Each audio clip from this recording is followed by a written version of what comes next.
Magandang hapon po sa ating lahat. Tutulong-tulungan po natin ngayon ang katatlong linggo ng Pasko ng Pagkabuhay. Bilang panimula po ng ating misa, magtutalo po ang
Santo, Amen. sumayo ang Panginoon. At sumayo rin. Humihin natin ang ating mga kaslan kung tayo maging makakatumanap sa banal na pagdidilang.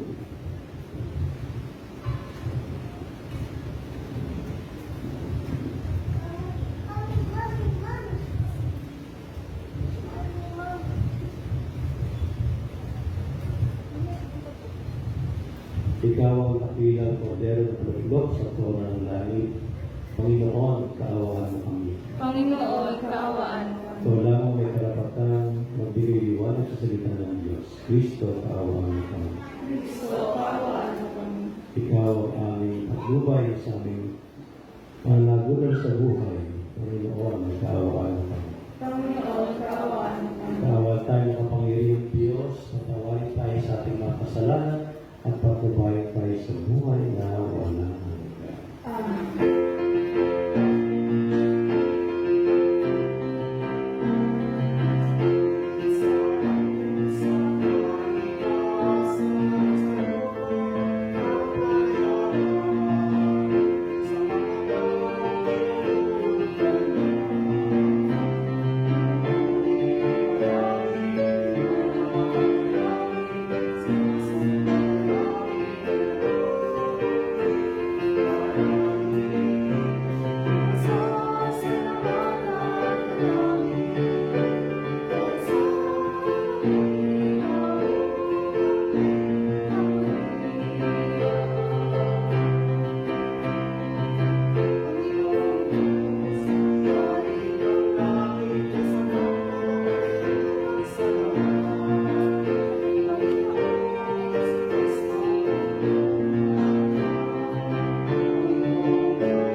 upang sa kanilang dulot ng pag-alip sa ilang kan ang aming pagkabuhay ay maging pag-asa at sa pagdiriwang sa magitan sa Kristo kasama ang Espiritu Santo magpasawalang hanggan.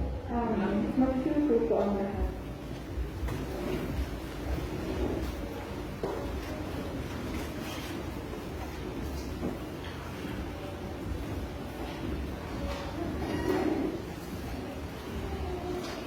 Pagbasa mula sa mga gawa ng mga apostol. Noong mga araw na iyon, ang mga apostol ay siniyasat ng pinakapunong saserdote. Mahigpit namin ipinagbawal sa inyo ang pangangaral sa pangalan ng Jesus Diyos. Ika na. Ngunit tingnan ninyo ang inyong ginawa. Laganap na sa Jerusalem ang inyong aral at ibig pa ninyo kami panagutin sa pagkamatay ng taong iyan. Ngunit sumagot si Pedro at ang iba ng mga apostol. Ang Diyos ang dapat namin sundin, hindi ang tao. Ang Diyos ng ating mga ninuno ang muling bumuhay kay Jesus na pinatayan ninyo ng inyong ipabakit sa Kanya. Iniakyat siya ng Diyos sa kanyang kanan bilang tagapanguna at tagapagligtas upang bigyan ng pagkakataon ang mga Israelita na magsisig tumalikod sa kanilang mga kasalanan. At sa gayon, sila'y patawan.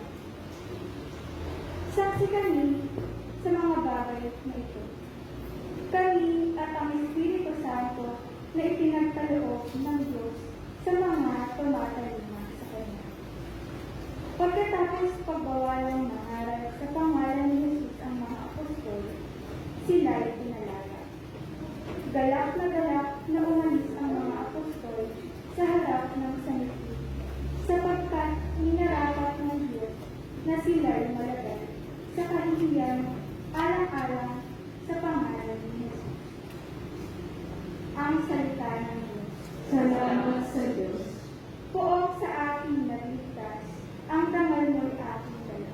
Poong sa aking naligtas, ang dangal mo'y aking dala. O Panginoon ko, sa iyong ginawa, kita'y pinupuri, ako'y piniligtas. Kaya ang kaaway ay di na nakuhang matuwa't madala. Mula sa libingang daigdig ng patay, hinango mo ako at muling hinuhay. Ako ang kasama nilang napabaon sa kaiyaliman. Poong sa aking naligtas, ang dangal mo'y aking dala. Purihin ang Panginoon, siya ay awitan ng lahat ng tapat na mga hinilang. Iyong munitain ang mga ginawa ng Diyos na banal. Ang kanyang ginawa ay alalahanin at pasalamatan. Hindi nagtataka, ang kanyang dali, at ang kabutihan ay walang wakas. Ang abang may hapis at tigmak sa lupa, sa buong magdala, sa mukhang liwalwal, ay wala ng lupon, kapalit ay wala. Poong sa aking naligtas, ang dangal mo'y aking dala. Kaya ako'y ikaw ay mahabag sa akin. O Poon, ako ay pakinggan. Mahabag ka, Poon. Ako ay dinigin mo at iyong silihan. Nadama ko'y galak ng iyong hilarin ang aking pangisa. Sa pasasalamat sa iyo, O Poon, ay di magsasawa. Poong sa aking naligtas, ang dangal mo'y aking dala.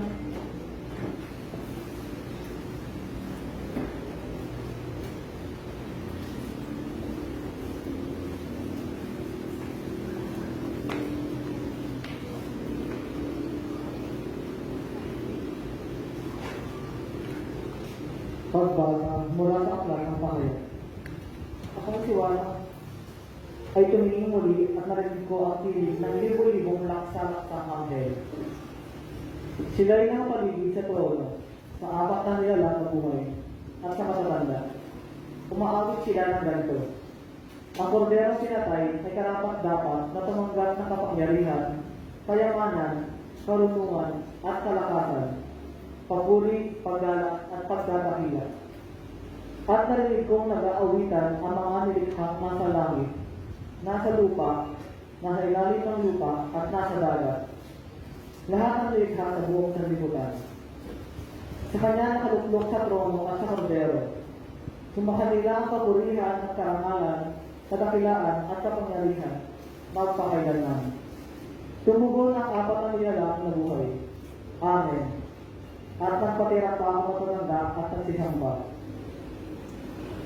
Ang salita ng Diyos. Salamat sa Diyos, magsitayo po ang lahat.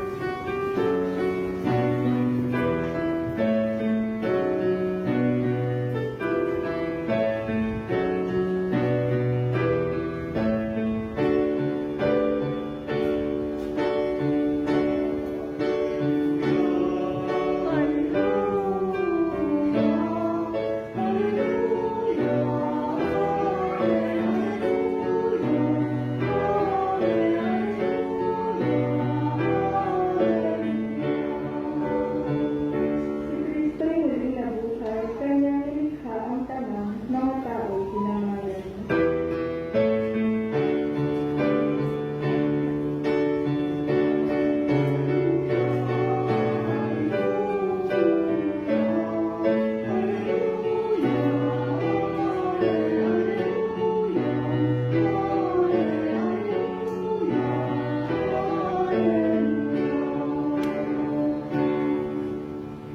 Sumainyo ang Panginoon. At sumayin. Ang mabuting balita ng Panginoon ayon kay San Juan. Papuri sa iyo, Panginoon. Noong panahon iyon, muling napakita si Jesus sa mga alagad sa tabi ng lawa ng Tiberias. Ganito ang pangyayari. Magkakasama sina Simon Pedro, Tomas at tinaguriang Kambal, at Natanael na taga Cana Galilea, ang mga anak ni Zebedeo at dalawa pang alagad. Sinabi sa kanila ni Simon Pedro, mangingisda ako. Sasama kami, ika nila. Umalis sila at dumulan sa bangka, subalit walang nahuli ng gabing iyon. Nang magbubukang liwayway na, tumayo si Jesus sa pampang, subalit hindi siya nakilala ng mga alagad. Sinabi niya, mga anak, mayroon ba kayong huli? Wala po, sagot nila. Ihulog niyo ang lambat sa gawing kanan ng bangka at makahuhuli kayo, sabi ni Jesus. Pinihulog nga nila ang lambat at hindi nila ito mahila sa dami ng huli. Sinabi kay Pedro ng alagad na minamahal ni Jesus, ang Panginoon yun. Nang marinig ito ni Simon Pedro, siya nagsuot ng damit sapagkat siya at tumalon sa tubig. Ang kasama ng mga alagad ay sumapit sa pampang sakay ng munting bangka. Hila-hila ang lambat na puno ng isda. Hindi sila gaanong kalayuan sa pampang. Mga 70 metro lamang. Pagdahon nila sa pampang, ay nakakita sila roon ng mga bagat na may isdang nakaiho at ilang tinapay. Magdala kayo rito ng ilang isda na huli ninyo, sabi ni Jesus. Kaya sumampa sa bangka si Simon Pedro at hinilas pampang ang lambat na puno ng malaking isda. 153 lahat. Hindi na punin ang lambat kahit ganoon karami ang isda. Halika kayo at mag-almusal tayo, sabi ni Jesus. Isa man sa mga alagad ay walang mga magtanong sa kanya kung sino siya, sapagkat alam nila na siya ang Panginoon. Lumapit si Jesus, kinuha ang tinapay at ibinigay sa kanila. Kayo din ang isda. Ito ang ikatlong pagpapakita ni Jesus sa mga alagad pagkatapos na siya ay muling mabuhay. Pagkakain nila, tinanong ni Jesus si Simon Pedro, Simon, anak ni Juan, iniibig mo ba ako na higit sa mga ito? Opo, Panginoon, nalaman ninyong iniibig ko kayo. Tugon niya. Sinabi sa kanya ang ating mga batang tupa. Muli siyang tinanong ni Jesus, Simon, anak ni Juan, iniibig mo ba ako? Sumagot si Pedro, Opo, Panginoon, nalaman ninyong iniibig ko kayo. Ani Jesus, pangalagaan mo ang ating mga lupa. Pangatlong ulit na tinanong siya ni Jesus, Simon, anak ni Juan, iniibig mo ba ako? Nalungkot si Pedro, sapagkat makaito siyang tinanong, iniibig mo ba ako? At sumagot siya, Panginoon, nalalaman po ninyo ang lahat ng bagay. Nalalaman ninyong iniibig ko kayo. Sinabi sa kanya ni Jesus, pakalin mo ang aking mga tupa. Tandaan mo, nung kabataan mo pa, ikaw ang nabibihis sa iyong sarili at lumalakad ka kung saan mo ibig. Ngunit pagtanda mo, iuunan mo ang iyong mga kamay at iba ang magbibihis sa iyo at dadalhin ka kung saan hindi mo ibig. Sinabi niya ito upang pakilala kung paano mamamatay si Pedro. At sa gayon ay parangal niya ang Diyos. Pagkatapos sinabi sa kanya ni Jesus, sumunod ka sa akin, ang mabuting balita ng Panginoon. Pinupuri ka namin, Panginoong Jesucristo.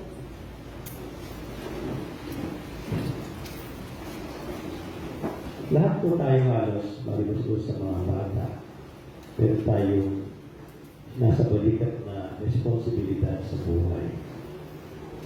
Yung mga asawa, responsibilidad po ang iyong asawa. Yung mga magulang, responsibilidad na ang kanilang mga anak.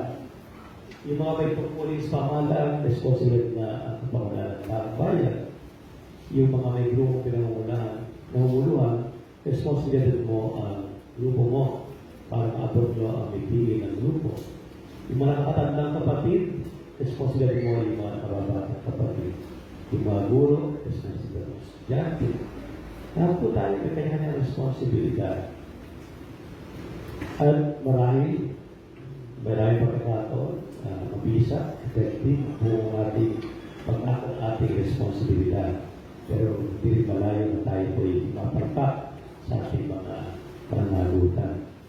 Pero kung tayo po ay mga Kristiyano at mga Katoliko talaga, pwede natin isipin ang mga responsibilidad ito patungkol sa mga tao pinagkatiwala sa atin na pananagutan iniatang ng Diyos sa ating balikat. Pwede isipin na ito yung binigay sa atin ng Diyos, pinagkatiwala sa atin ng Diyos, yung mga asawa, pinagkatiwala sa Kanya, hindi lamang para ibigin mo siya, para ikaw din ibigin, kundi para siya ibigin ng Diyos. At ang kanyang pagkatao ay ibigin ayon sa gusto ng Diyos. Yun po yung responsibility mo sa asawa. No? Yun po, pag napatayan lang, ibig mo siya dahil asawa mo siya, dahil pinamahal ka rin niya, kaya ganan po yun. Pero pag inibig mo siya para siya maging malapit sa Diyos at pangunahin niyang mahalin ng Diyos, magiging tunay na mabuti ang kanyang pagkatao dahil galing sa Diyos. Kaya hindi ka dapat mga hindi ka niya ibigin. Kasi sa mga anak, pwede mo siyang ibigin na mga anak mo dahil sa mga anak ko ito, talaga galing sa akin ito, sabi ng nanay. Talaga, mahalin ko ito. Maganda po yun. Pwede naman siyang ibigin ng mga anak na yung para sa kasiyahan lang natin. Natutuwa tayo para sa ating sarili kapag pinagmalasakitan mo yung anak.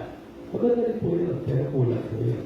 Pero kung niliibig mo ang anak mo dahil ito yung pinagkatiwala sa iyo ng Diyos at sila yung mga anak ng Diyos ay pinagkatiwala sa iyo, lahat ng pinakamabuti na gusto ng Diyos para sa kanila, yun lang ang bibigyan mo ng importansya.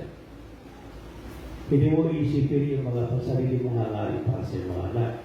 Pero po mga magulang, kaya naman talaga pinag-aaral ng mga anak para pagka-professional na kumikita na kaya naman silang mahihinyan. Ano po masamang tumulong sa magulang? Kaya na po pag gano'n, baka sabihin ng anak, o mami daddy kumitan ako, hindi ko lahat sa inyo mag-ginastos sa akin, may tubo pa, o siya na ako sa inyo, pwede yung galing na, di ba? Pero iba, pinagmalasakilan mo anak mo dahil alam mo ito yung anak ng Diyos. Dahil kung mabuti, ginawa mo para sa Kanya, para siya maging malapit sa Diyos, at mabuti ang pagiging anak niya ng Diyos, wala na parang pangamba, dahil maka-Diyos ang kanyang puso. Ito po yung pananagutan natin. Si Simon Pedro po, binigyan ni Jesus ng pananagutan. Pedro, pakain mo ang mga batang tupa. Pedro, pangalagaan mo ang mga tupa. Pedro, pakain mo ang mga tupa. Ibig sabihin ni Jesus, yung mga taong sumapalataya sa Kanya, ay iniiwan niya kay Pedro ang pamamahala upang sila'y makainin, sabihin, patuloy na mabuhay, lumago yung mga bata sa pananampalataya, hindi na po physical kundi yung pananampalataya, at lalong pagtibayin yung mga pinangangalagaan niya. Yan. Kaya nga po, narinig natin na si Pedro ay talagang naging masulit sa salita ng Diyos sa atas ni Kristo. Sa unang pagbasa, pinapalaganap niya ang tungkol kay Kristo para dumami pa ang maliliwala kay Kristo. At hindi siya nagdadalawang isip kahit na siya ay pinipigilan ng mga leader ng kanilang reliyon. Katunayan yung isa ang ating narin sa unang pagbasa, yung mga sinundan pa niya, nabilang muna si Pedro dahil ipinapangaral niya ang tungkol kay Kristo. Kaya ngayon, nasa besa ng mga leader ng kanilang reliyon, hindi na nasabihan ang tama, pero papatuloy na tumigil ka na. Yan sabi ni Pedro, ang susundin ko ay ang Diyos, hindi ang tao, sabi niya gano'n. Kaya si Pedro malinaw yung panagutan ni Kristo. Sa ating buhay, sa ating mga responsibilidad, ang pwede natin sundan yung katuwiran ng tao. Yung gusto lang natin o ng sino man para sa ating mahal sa buhay o kaibigan. O kaya po, kung ikaw political leader na Katoliko, pwede mo sundin ang gusto ng Diyos. Nagamitin mo lang ang resources ng bayan sa kapakanan ng bayan. Hindi para sa iyong sariling pagyaman o pagkapanatili sa pwesto at manatili ka sa kapangyarihan. Pwede mong gamitin ito talaga mapabuti yung mga tao. Pero kung ikaw yung Katoliko at Kristyano pang leader ng bayan, di ba? Pero minsan ang isang political leader natin kahit Katoliko magpapayaman mula sa kaban ng bayan. At para mapasihan ang tao, minsan-minsan yung ayuda. Minsan-minsan. Dahil lagi-lagi na. Hindi ko talaga katatawanan. Kahit kaysa paunlari ng bayan, kaysa bigyan ng chance na makapagtrabaho yung tao, hindi, pinapabayaan mo ng trabaho para lagi nakaasa. Para pag umaasa ka, binigyan ng ayuda, ipoboto mo. Yung mga tao naman parang tupa, tama. Ganun po yung mga tupa. Kailangan tamang patubay. Kaya dapat tamang pastor. Kaya ano yun? Ito yun. So meron tayong panangutan. Kaya ang ating pong responsibilidad ay ating tutupunin. At ano po yung ating dapat gawin para magawa natin ang responsibilidad bilang isang Kristyano. Para po sa mga alaga, tapos sa mga alaga, kasi sa ating pong ibang ngayon, ito po yung nanganangista, di ba? Si Pedro, si Nathanael, yung kapatid na si Bebe, yung isa pa, tapos yung dalawang hindi pinangalan ng alaga, di ba? Kaya para po sa lahat yan, no? Ang ginawa po nila ay pinakinggan nila si Jesus. Yeah.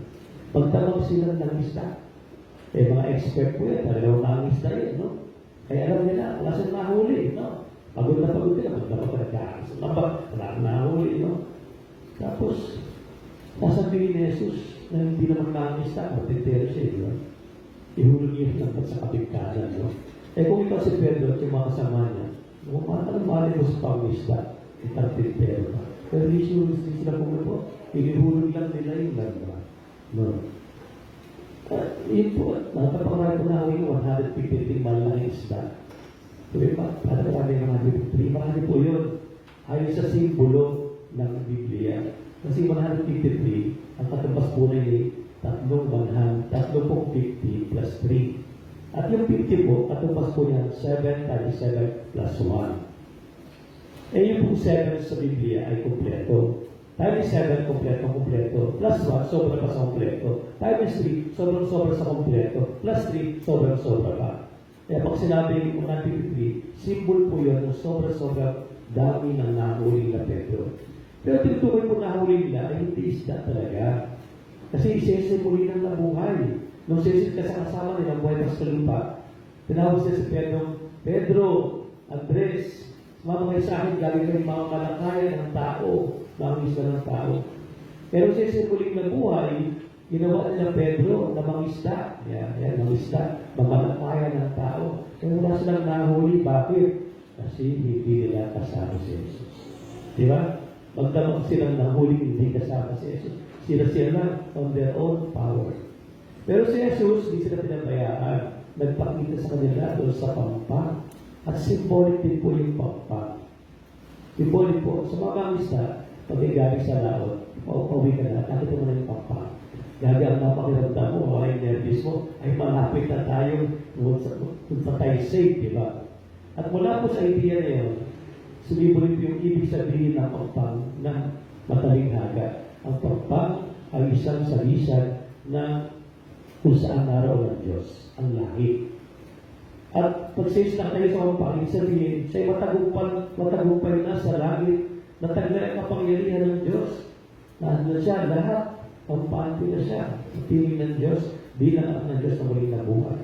Kaya po, nung siya nagsalita, taglay niya ang kapangyarihan ng Diyos. Kaya nakahuli yung mga tao ito. Kaya kung si Jesus ang pinakikinggan at kung kasama si Jesus, magiging maayos ang pagdapit ng tao sa Diyos. Kung ating gawain, kung ikaw ay isang asawang malapit kay Jesus, kung ikaw isang nakikinig kay Jesus, ang gagawin mo para sa asawa mo, hindi yung gusto mo na, kundi yung gusto ng Panginoon para sa Kanya. Ganun din sa iyong mga anak, hindi yung gusto mo na, awa-awa naman ang anak ko, malungkot ang kanyang sitwasyon, naiigit sa mga kalaro, walang gantong laruan, bili ka na bili laruan. Pero ikaw gusto ng Panginoon, ibili mo ng laruan. Kaya baka mo rin gusto ng Panginoon, ay matuto, makontento sa maliit na bagay. No? Huwag po yung pag-isip na hindi makontento yung bata, turuan nila. Kami po ng bata, ang laruan namin lahat ng sardinas, lagyan ng 4 na gulong ng pera, may kotsi-kotsihan ka na. Ngayon, pumunta ka sa Tiangin, pumunta ka sa Lazada, ang daming laruan, ibigay mo sa bata, mamaya hapon, basak na. Di ba? Pero yung kotsi-kotsihan, lahat ng sardinas, rose bowl po. Pag nasila, nare-repair mo pa. Natuto ka pag gumawa ng kotse. Di ba? Yung bata, natuto ka may skills. Masaya na lang dahil yung bata naging creative, no? Ako po creative kasi sarili ako kumalikot ng mga bagay. Kasi yung laruan ng bata kami, di ba? Hindi, nakala ng magulang, wag mo na pahirapan ang anak, ibili mo naman, ibili. Ano ba talaga gusto ni Jesus para sa anak mo? Huwag siya maging kawawa sa kalaro o siya matuto kung ano yung dapat, di ba? Isipan po natin yun. So, tinatanong natin si Jesus, ano ba talaga ang nais ng Panginoon? Kaya natin nag-isip mo rin yung linggoy. Para po tayo sa pag-isimba natin, tayo bumubuo ng katawan ni Kristo na nag-aaral na mabuti ang ating ginawa araw-araw dito sa banal na misa na pinapayatala. Sa lahat ng ating ginagawa, pinakanta, pinaaksyon, pinakikinggan sa salita ng Diyos, lahat ng simbolo na simbahan, mangusap sa atin ng Diyos. Mangusap sa atin siya sa Kristo. Kaya po, hindi ko alam kung anong ating sidyo pag magsisimba kayo. Pupunta ko sa simbahan, 1 hour na rin, tapos na. Punta na ako sa water mat, okay na. Pero kung magsisimba ka talaga, gusto mong mapakinggan si Jesus. At bakit mo sinasabi yun? Tingnan niyo po yung Ebanghelyo, yung mabuting balita ngayon. Ang larawan po naman ay parang pagsisimba. Ito si Jesus na makapangyarihan, nakatayo doon siya sa kampang, nakapangyarihan siya. Sinabi niyo mga lalagyan niya, nagsalita ng Diyos, di ba? Ang salita ng Diyos sa kanya, di ba?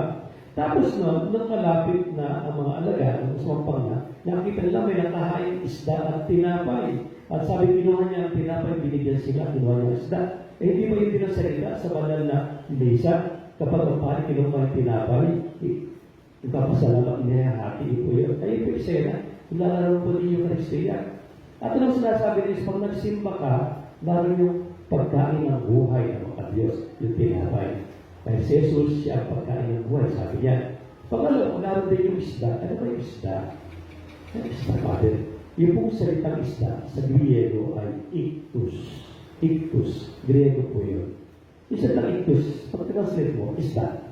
Pero yung sa mga letra ng iktus, I-X-T-U-S. May ibig sabihin po yun sa mga unang Kristiyano. Symbolic po sa mga Kristiyano isda. Yung I, ibig sabihin, Yesu o Jesus. Yung pong X o K, Kristo. Yung pong T, Teo o Diyos. Yung pong U, Uyus o anak. Kaya, Yesu Kristo, anak ng Diyos. Yung S, Soter, tagapagligtas. Kaya Heso Kristo, anak ng Diyos, at pagligtas. Yung piligtos, isdang nakahain dyan, ito si Jesus, na nagpakasakit sa krus, para ligtas tayo sa pagkamakasarili, at bigyan tayo ng pananaw sa buhay na maibigin. No? Yun po si Kristo. At inihahain niya sa banal na misa, kasama siya. At ang ginagawa niya, ano bang ating ginawa na mailapit ang ating mga mahal sa buhay, ang silang tao sa Diyos, iniaalay natin sa iyong tinapay, sa kasang maalagad yung pong isda, para kunin ni Jesus at maging bahagi ng kanyang nagpawalan ito sa banal na misa. So, ito yung ginagawa natin sa misa. Pero, dahil sa misa, naroon po ang Panginoon Jesus, dahil po ang Panginoon sa kanyang buhay, sa kanyang salita, sa kanyang banal na katawan, sa banal na, at sa banal na sambayanan. Kasi yung katawan ni Kristo, yung kasama po yung inialay na pakikiisa kay Jesus sa buhay ni Jesus. Yun po yun. Kaya nga po, pag isa ba tayo, ang ating pong dapat isipin, bago tayo pagkasimbahan, isanin po natin sa Diyos, Lord, sana po, sa pagpasok ng simbahan, narinig ko ang iyong salita, na may kaulitan sa aking buhay, kailangan ko yun. At ito yung sinasabi sa atin ng ikalawang pagbasa. Ang ating ikalawang pagbasa, yung second part po ng chapter 5, ako sa sinasabi ito, kung meron din itong si Jesus, ay dapat na parangalan ng papurihan. Isang bagay natin pong ginagawa sa bahagi ng misa pagkatapos po ng Ama namin.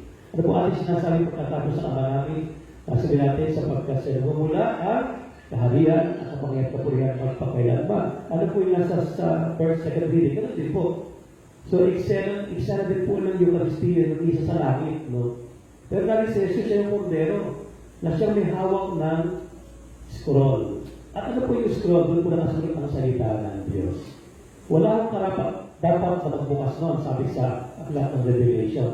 Pero sabi po sa atin, ang may karapatan ay si Jesus, ang kordero. Sapagkat sa iyo, nagsimulot sa kalooban ng Diyos, kahit na mahayo sa krus. Kaya nga po yung simbolo ng dalagi sa altar, dati yung parang ng Kastila, yung pong kordero, yung tupa. May sugat po sa may dibdib. Tapos may siya yung parang ng resurrection. Pero may bandila na puti. Sa puting bandila may cross na pula. Sabihin ito yung Kristo nagtagumpay sa krus at ngayon ay marangal na sa langit sa iyong kordero. Siya lang magbibigay ng paliwanag sa salita ng Diyos. Kapag siya ating kinilala, pinapulihan, at talagang pinarangalan sa loob ng misa, lalo na, mangungusap siya sa atin. Kaya nangungusap po ang Panginoon sa banal na misa. Pag ikaw ay, pag isa mo sa kanya, mangungusap sa akin, pag-akyat mo parang dito sa garden of prayer, Lord, baka sinasabi mo sa akin, kailangan ko mag-move forward na. At yung mga mali sa buhay ko, talikuran ko na. Itaas ko na yung pa ako. Di ba? Mga panunod, di ba? Pumunta kay Mama Mary. Pumasok sa misa, lumapasok yung mga tao, dumarating. Baka sasabi, Dilo siyo, huwag ka na lumayo sa mga mahal mo sa buhay. Makipagkasundo ka na para magkaisa kayo. Pag hinahati yung tinapay habang inawit ang kordero, sabi siya ng Panginoon, matutuwa magsakripisyo para yung mga mahal mo sa buhay, maramdaman na yung tunay na pagmamalasakit mo. Yung kasi ibig sabihin ng pag-aaral ng kordero. Diba? Pag nagpupuli ka sa Diyos, kung bakit ka naglago sa Diyos sa maraming problema sa buhay, eh si Kristo nga natakot sa krus, nagpasara. Eh si Pablo, si Pedro, si Pedro nga pinahiya siya, inuusip pa siya. Ang sabi sa ato, walang magbasa. Galang na galang si Pedro at ang mga alagad dahil sila'y pinahiya. Diba? Dahil lamang pinapakilala si Jesus, di ba? Baka sinasabi sa iyo ng Panginoon, huwag mo na isipin yung lahat ng mga masasakit na narinig mo. Isipin mo na lang, ano yung challenge sa Jesus para ang mga tao ito ay makikita sa Panginoon. Diba? So, hindi lang po siya nangungusap sa salita ng Diyos. Hindi lang po siya nangungusap sa sermon ng pari. O, hindi lang po may papaliwanag ko nangungusap sa buong isa. Makarinig mo lang nila kung katulad ka ng minamahal na alagad ni Jesus. Diba? Si Pedro, hindi na nakilala si Jesus. Pero yung minamahal na alagad, ang Panginoon Diyos, nakita niya rin ang Panginoon. Tayo ba yung pagmamahal kay Jesus dahil alam natin minamahal tayo ni Jesus. Kaya dahil doon, recognize natin si Jesus. At doon lamang napakinggan ni Pedro natin na nakilala si Pedro ang Panginoon yun. So, ito po sinasabi sa atin. So, tayo po, ay kailangan natin kasama kasi sa buhay natin araw-araw at pinakikinggan natin siya. No? Nang sa gayon, ang anumang gagawin natin sa mga tao pinagkatiwala sa atin ng Diyos. Talagang sila'y mahanapin sa Diyos. At pag nagawa po natin yun po yung attitude natin sa pagmamahisa. Kaya, pag sinabi po natin yan, tayo ba ay talagang tunay nga nakikinig kay Jesus at lumalapit sa Kanya at nagiging nasakapat kung ay lapit natin ang mga pinagtatawanan sa atin ng Diyos. Natin pong isipin ko ay lolo na, balikan mo yung nakaraan ng buhay. Ilan sa iyong naging apo, anak, ang naging mabuting bata. Hindi lang meron kakulangan. Ano yung pagkukulang mo? At pag tingin mo kung paano yung pagkukulang, kasi ang tinignan mo, hindi si Kristo. Ang pinakinggan mo hindi si Kristo. Ang pinakinggan mo, maaaring ang sarili mo ang ambisyon. Diba? Maraming mga anak na napariwara. Kasi ang magulang pinipilit, maging ganito, maging ganyan. Hindi man gusto ng Panginoon sa kanila. Diba? Kaya tingnan po natin, para tayo magiging tunay na mga malakaya ng tao para sa pagsunod sa aras ng Panginoon. Tumuloy po tayo na.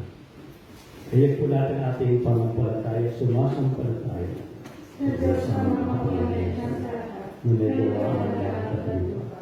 Sumasampalataya ko, Kristo ang isang Sa anak ng Diyos, Panginoon natin na lahat. nagkataon ka sa mga pinanganak sa Panginoon ng Diyos. Pinagpakasakit ko ako sa kanya. Pinakos sa krus na nakainin. Ang nasa ng mga mga. Ang may katapaaran. Makasalamat. Nalaglog sa kawan sa mga kawan sa kanya. Tulad ng ulang kami at tutong sa mga kanya.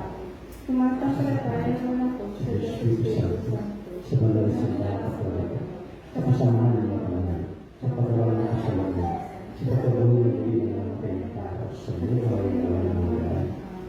Sa ating Diyos ang mga mapagmahal sa atin at patuloy na papatubay sa atin, tayo ay lakas loob na nananayan at dasalin, Panginoon, bigyan mo ang iyong bayan. Panginoon, bigyan mo ang iyong bayan. Para sa simbahan, ang sambayanan ng Diyos. Naway naramdaman ng mga nananampalataya ang kapangyarihan ng muling pagkabuhay, lalong-lalo na sa panahon ng kahinaan, pagsubok at kagipitan. Manalangin tayo. Para sa mga pinuno at naglilingkod sa simbahan at sa pamahalaan, naway lalo pang lumalim ang kanilang pag-ibig kay Jesus, ang mabuting pastor. Magsilbing nawa siyang inspirasyon at lakas sa paglilingkod nila sa bayan. Manalangin tayo. Para sa darating na halalan, huwag namang manakit ang salapi at pagkagahaman. Bagkus, ihalal nawa namin ang mga taong may kakayahan, katapatan, at tunay na layunin maglingkod. Manalangin tayo. Para sa mga nalulunok sa kahirapan, sakit at mga suliranin, naway lalo kanilang kilalanin bilang kumakalingang Diyos na nagkakaloob ng lakas at kaginhawaan. Manalangin tayo. Para sa mga kapatid namin lumao, lalong-lalo na si Baby Cristian Gallardo Jr. Tanggapin mo nawa sila sa ligaya ng maluwalhating kaharian ng langit. Manalangin tayo. Amang Diyos, natin mo kami sa iyong pag-ibig sa pamamagitan ng muling pagkabuhay na iyong anak. Bigyan mo kami at gawin mong matibay ang aming pananalig sa iyo. Bilang ka sa mga Kristo ang aming Panginoon. Amen.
Manalangin yung mga kapatid o kami itong ating pagkahay ng kaligtasan ng sa mga kapamilya.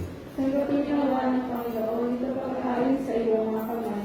Sa kapalitan natin, alam sa aming kapakinabangan at sa buong sambayan ng banal.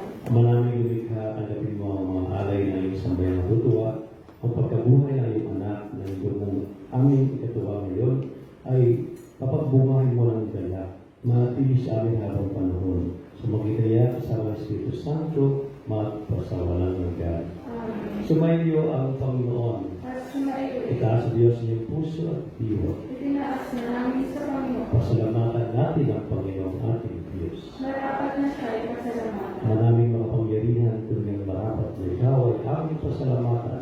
Ngayon pinagdiriyo ang paghahay ng Mesiyas ang maamong tupa na tulubos sa aming lahat. Naghahay mo ng humpay ang anak mong minamahal upang magkasalo-salo ang tanan sa piling ng iyong buhay. Hindi na mamamatay ay inahay sa krus. Ang sa krus ipinakoy buhay lagi bilang handog. Kaya kay siya mga anghel nagsisiawit ng papuri sa iyo na walang payo sa karamitan. Kami nagbubulgi sa iyong kadakilan.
Ang mga ginagawa namin ngayon ang pag-alala sa pagkamatay at yung pagkabuhay ng mga. Kaya tingali namin siya ang tinapay na bibigay buhay at kalit na kakaloob ng kaligtasan. Kami nagpapasalamat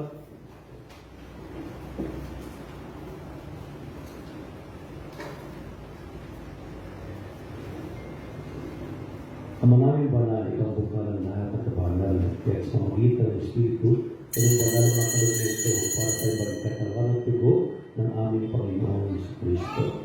Bago niya pinagtiis ang kusang loob ng mundo, ginawa kanyang tinapay.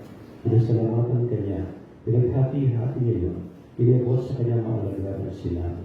Tanggapin yung lapit ito at kanin, ang aking katawan ay handog para sa iyo.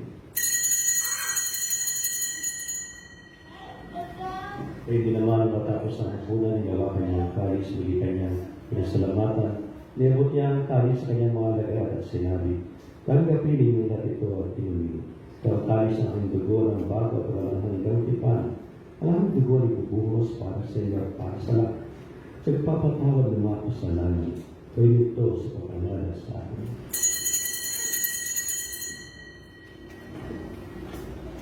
Ipagbuli natin ang misteryo ng pananampalataya.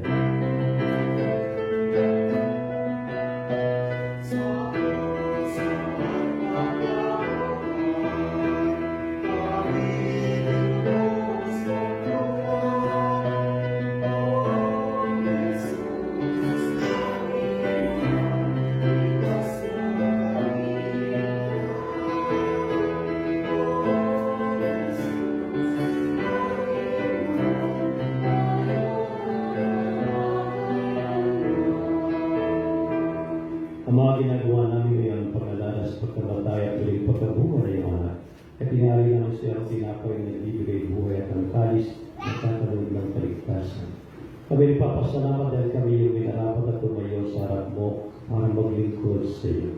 Sinasamo namin kami magsasalo-salo sa katawan dugo ni Kristo yung mabuklod sa pagkakalisa sa pamamagitan ng Espiritu Santo. Amaling namin mo yung simbahan na nagkalap sa buong daigdig. Kuspusin mo kami sa pag-ibig kay San Francisco na aming Papa at Bartolome na aming Obispo at ng buong kaparian.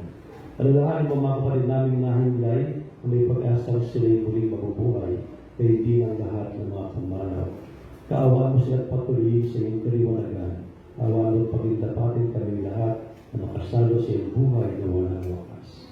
Kay sana mahal na Birhen Maria na ina ng Diyos, kay sana San Jose, kay sana mga apostol at ng lahat ng mga banal na namuhay dito sa daigdig ng kalugod-lugod sa iyo, ay pangliwang nawa namin ang pagpupuri sa kararangal mo sa magitan ng iyong anak na aming Panginoong Jesucristo. Sa pamagitan ni Kristo, kasama niya sa Kanya, ang lahat ng parangal at papuri ay sa iyo, Diyos Amang makapangyarihan, kasama ni Espiritu Santo, magpasawalang hanggan.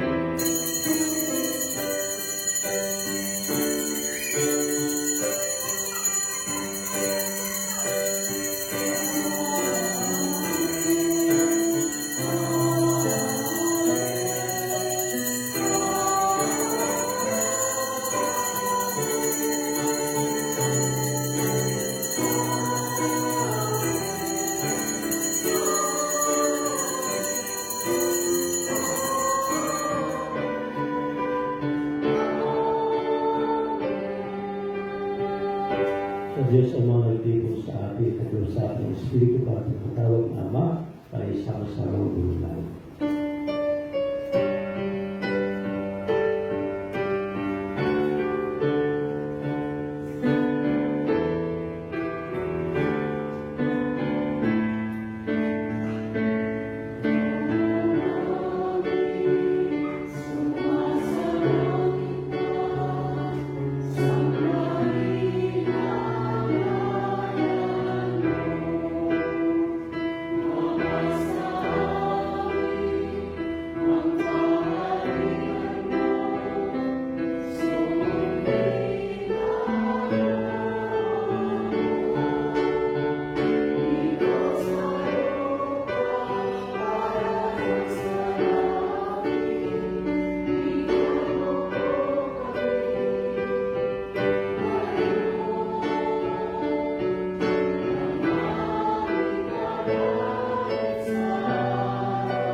Piniling namin ang aming mga Diyos na kamiyadya sa lahat ng masama, pagkalooban at kapayapaan araw-araw, iligtas sa kasalanan, at ilayo sa lahat ng kapahamakan. Samantalang aming pinanalikan ang dakilang araw ng pagpapahayag at tagapagligtas namin si Yesu Cristo.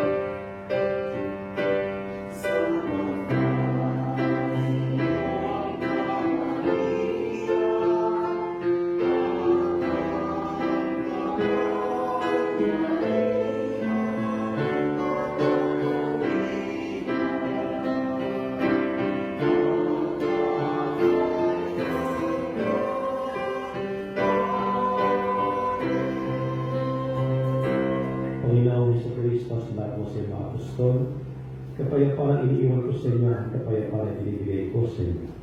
Buhay mo ay pananampalataya at huwag ang aming mga pagkakasal. Pagkalooban mo kami ng kapayapaan at pagkakaisa sa iyong kalooban, kasama ng Espiritu Santo, magpasawalang hanggan. Amen. Ang kapayapaan ng Panginoon naway laging sumayo. At sumayo. Bigay kayo ng kapayapaan sa isa't isa.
Ito ang kordero ng Diyos na nag-aalis sa mga kasalanan sa libutan, pagpalinalian sa kaniya ay tumanggap.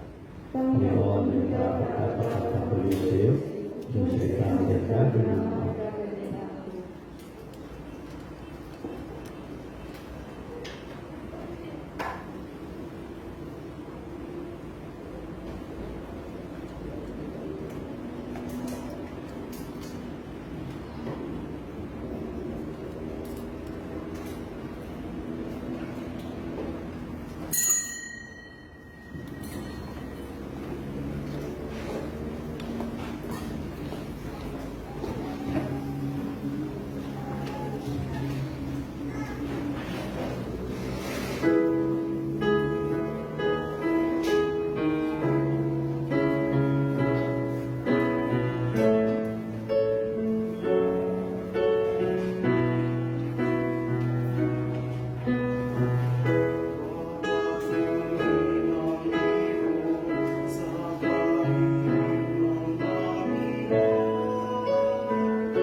Tayo po ay tumayo at manalangin.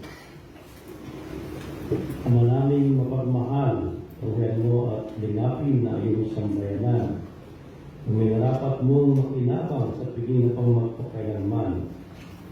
Pagka mo kami maluwalhatin maharating sa pagkabuhay, magtatampok sa amin sa iyong piling. Sa magitan sa Kristo, kasama ng Espiritu Santo, magpasawalang kami. Amen. Maxim po muna sa mandali. Magandang hapon po. Ang Mayo 1 ay hindi lamang araw ng mga manggagawa. Ngunit ito rin ay simula ng isang buwan nating pagpaparangal kay Maria bilang natatanging bulaklak ng Mayo. Dito sa Garden of Prayer, Nakagagal natin ang pagtatalaga na magiging Hermana at Hermano Mayor na magsisilbing pinuno ng ating mga pagdiriwang sa buong buwan na ito. Ngunit, bago namin ipakilala sa inyo ang ating bagong Hermanos Mayores, nais muna namin pasalamatan ang naging Hermano at Hermana Mayor ng nakaraang taon. Ginoong John Louis Cueto at Binibining Acaciel Gallardo. Mula sa komunidad ng Garden of Prayers, maraming salamat sa inyong dalawa at gayon din sa inyong pamilya. Bigyan po natin sila ng masigabong palakpakan.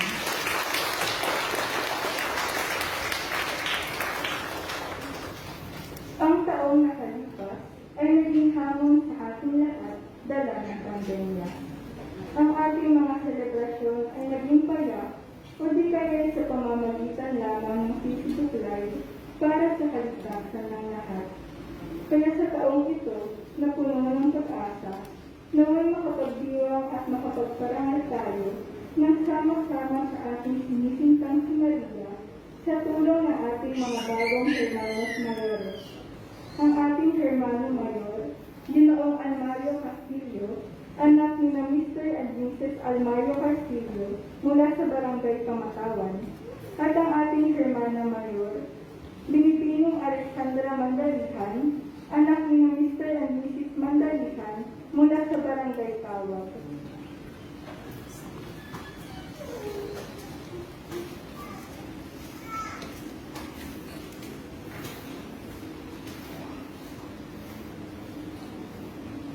Bigyan ko natin sila ng masibabang palakpakan. Naway suportahan po natin ang ating bagong Hermano at Hermana Mayor sa taong ito, katulad ng naging suporta natin sa mga nakalipas na taon. Viva la Virgen! Muli po, maraming salamat at magandang hapon. Magkitayo na po.